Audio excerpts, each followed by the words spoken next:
Yo guys, what is good? Welcome back on the Uncle Chama channel. How are you guys doing? Have you recovered from that embarrassing Juve loss yet? Same. I haven't. I went back and watched the game. Apologies for the lack of content over the last 5-6 days. I was away for work in Ireland. Top of the morning to you, but it wasn't a top of the morning for me when I went back to watch that putrid performance, which was actually a great first half and then putrid second half. And then on top of that, adding insult to injury, watching that same Juve team get kicked out of the Champions League by PSV. Shouts out to Ivan Il Terribile Perisic, who hates Juve more than I do and more than you do probably. What a guy, what a legend. Keeps dunking on Juve. But it hurts watching a team that's definitely inferior to us dispatch Juve like that, showing like, come on, this is the Juve that you're losing to. And then on the other side, the other Italian team embarrassing Italy in the international stage, Milan, the team that also we can't beat this season, getting kicked out by Feyenoord. And then Atalanta, of course, unrelated to my general point that I've started with, but related to the embarrassment of Italy in the Champions League. Also getting kicked out. The Benelux teams have kicked us out. That's the embarrassing part, this Dutch and Belgian duo. That's the downfall of Italy this time around. But anyway, before we get into it, first we're going to talk about the Champions League draw, and then afterwards Inter versus Genoa preview. Make sure you leave a thumbs up and subscribe to the channel. Yeah, let's get straight first to the Champions League draw, where our sporting director today was asked, would you take a Champions League win, but Napoli win the Serie A? And he said, obviously, as any sane person would say, yes, I would take that. And of course, we would take that. But is that, again, an indication this season? Again, some people, we've been comparing it to Inzaghi's first season, especially in Serie A. It's got the makings of Inzaghi's first season.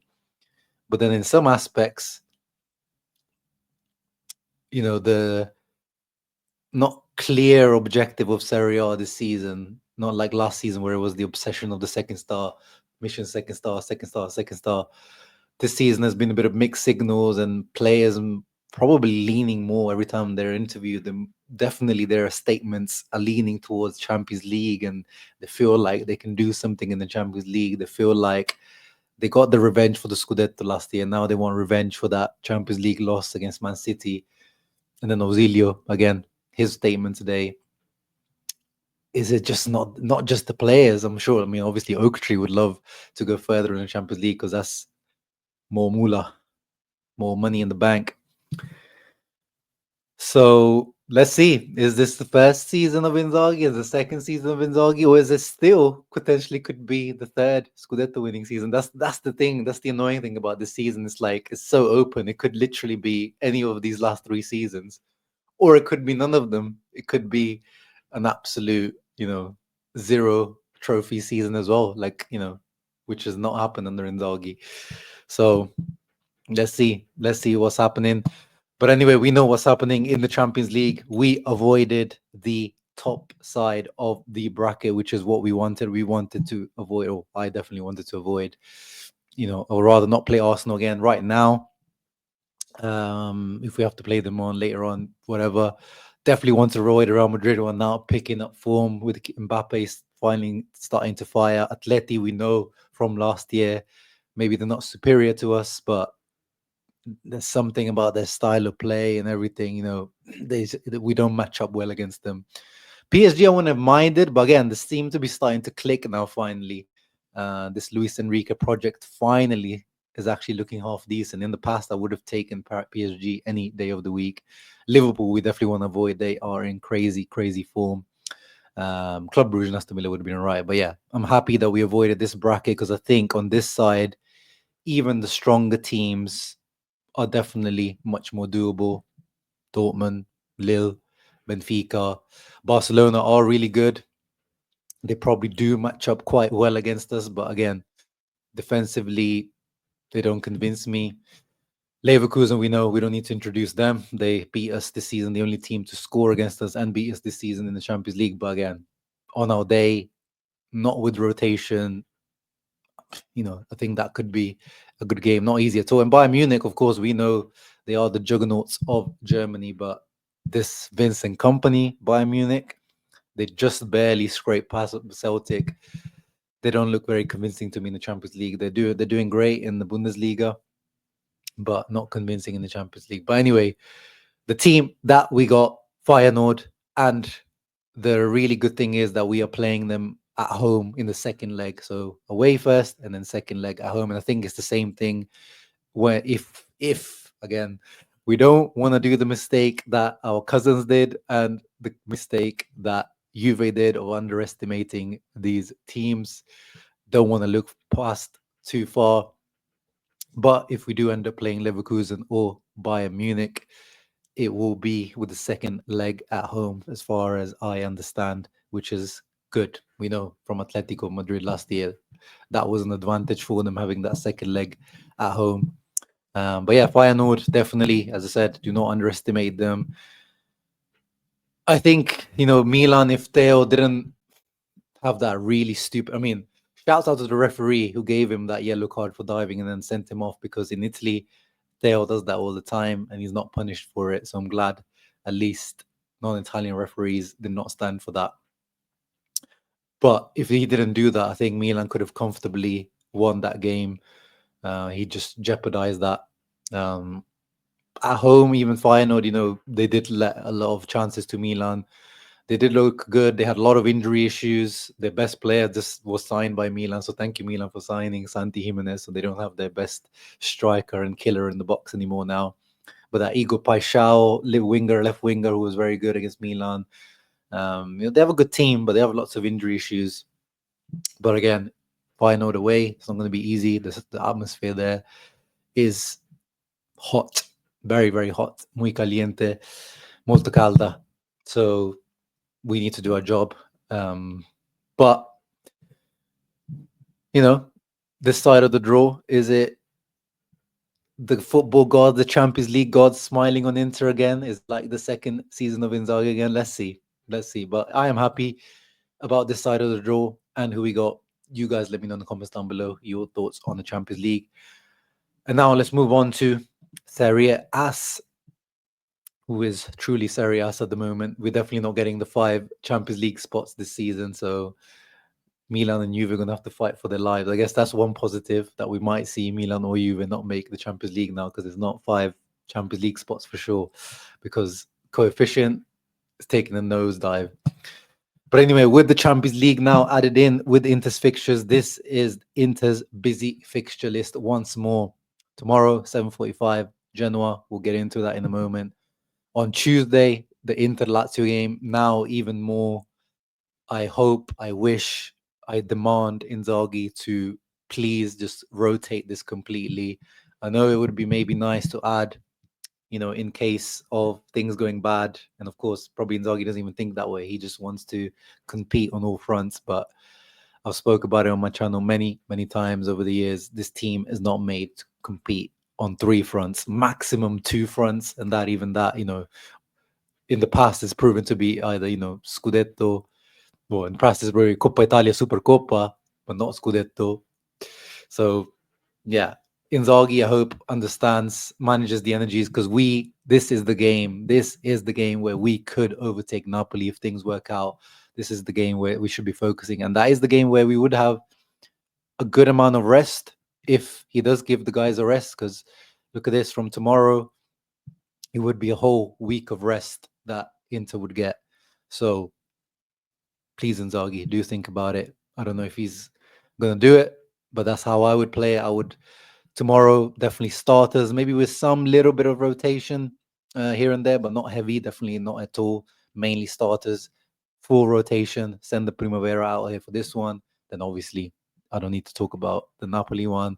Feyenoord obviously has to be the starters again, and then rotate a little bit against Monza at home, and then go again with the starters for Inter and Atalanta before the international break. So that's how I would play these next couple of weeks. Of course, from my couch in Leicester. And here is tomorrow's predicted lineup to play this Genoa team, who actually have been very good after. Yeah, let me actually start off by praising Genoa and praising Patrick Vieira, because I doubted this guy when Genoa signed him as a coach a few months ago. I was like, what? Really? You're just guaranteeing yourself relegation at this point? Because Gilardino was struggling. They did nothing in the Mercato. Actually, they weakened themselves in the Mercato. And they signed Balotelli after they signed Vieira. So I was like, the shit show is just coming together now.